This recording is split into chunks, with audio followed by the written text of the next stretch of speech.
I'm sorry, Mike. ゴジラですよね。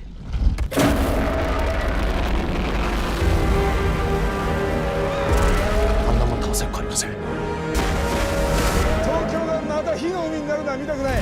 戦争が終わってないんです。今度の戦いは未来を生きるための戦いなんです。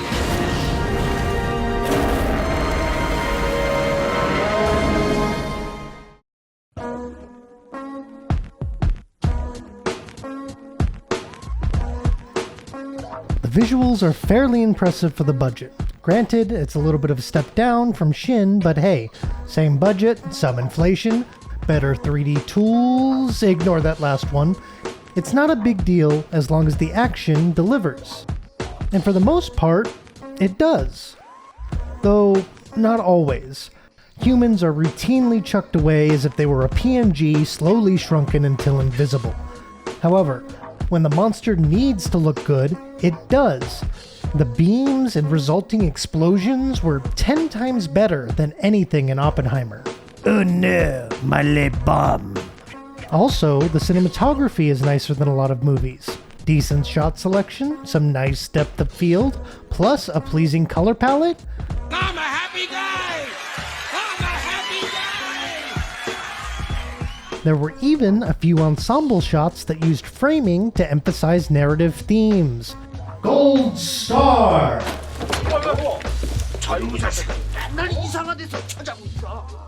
That being said, what in the actual fuck is this movie doing thematically? Look, you can use words to condemn the Japanese government and their useless war. You can condemn suicide bombing via kamikaze. And you can even have characters slowly change from pro-war to anti-war. However, when you have a metric ton of World War II Japanese veterans on warships constantly framed via hero shot, you are not an anti-war film. It is the exact same lazy anti-war message all over American war movies. I just know that every man I kill, the farther away from home I feel. Wow, war is pretty bad, huh? Anyway, this minigun is fucking ballin', dog! Pew pew, pew pew pew pew pew! Fun fact, the US government lets you use its army shit in movies as long as you make the military look sick, but also noble. Very cool.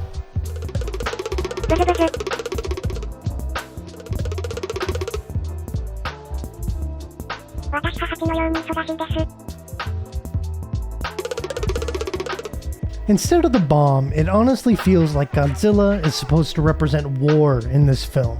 The Americans didn't kill the Japanese on that island, it was Godzilla. The Americans didn't kill all those Japanese via nuclear blast, it was Godzilla.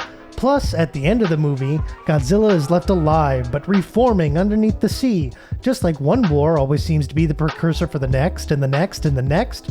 So, when the good old boys finally triumph over the monster, it's like the Japanese won the war!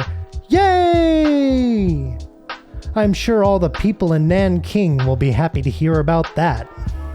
Granted, I don't think the director is pro-war or pro-isolationism, but holy shit does the movie try to convince you otherwise. There are also themes of reconstruction here, but they too are shoddily handled. It feels like in an instant, Japan turns from rubble to, oh, here's a new house, no war under the couch, no war under our nice new tatami mats. We did it, team.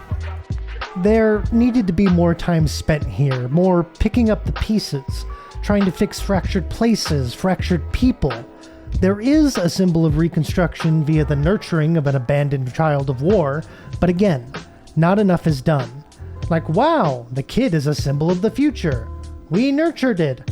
Awesome. Not gonna do anything else with that? Awesome. Godzilla's so good. Pop, amazing. Ice cream so good. Ugh. Also, Jesus Christ, the writing is all over the place. My least favorite parts were when the characters would loudly and clumsily project preschool philosophy ideas the director liked.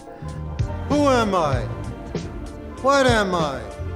Believe it or not, Less is more when it comes to dialogue. Pick a few things to say, and it will be potent. Why do you care about these people? They don't care about you. None of them. They don't even know you. Because you haven't shown them. Every day you'll wake up, and there'll be less of you.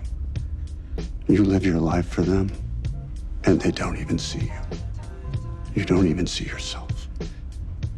Also, when you absolutely need to say something, maybe don't say it so directly. If you tell me the government sucks, but don't show in your film why it's a problem, then I, as a viewer, do not give a fuck. Oh look, it's that cool film, Ikiru. Remember that scene at the start of Ikiru where a group of ladies who are trying to build a park go from official to official to official to official to official almost endlessly until they are right back where they started? That's how you show government incompetence and indifference. Ikiru and Shin Godzilla are full of shit like this. Scenes upon scenes of clever imagery to get the point across. Always show when you can. Do not tell. I don't know. Shin Godzilla is one of my favorite films of all time. Maybe it just spoiled me. Maybe now I just expect too much out of a Godzilla film. I think I'm also disappointed because there's a really strong framework for a movie here. The dynamic between the kid, the vagrant, and the veteran is really interesting. I could watch a whole movie about that. The fact our lead is a failed kamikaze is really interesting. Post-war Japan as a setting is really interesting. There are a million little things I like about this film. It is so ambitious on a shoestring budget. But as a whole, I almost despise it. In the hands of a better writer and director, this could have been something special. Instead, it's just more melodramatic monster cinema. Well, at least it's way better than whatever shit the Americans are shoveling. Anyway, in summary, my review of Godzilla -0 is... What the fuck do you mean Noriko survived a direct nuclear blast?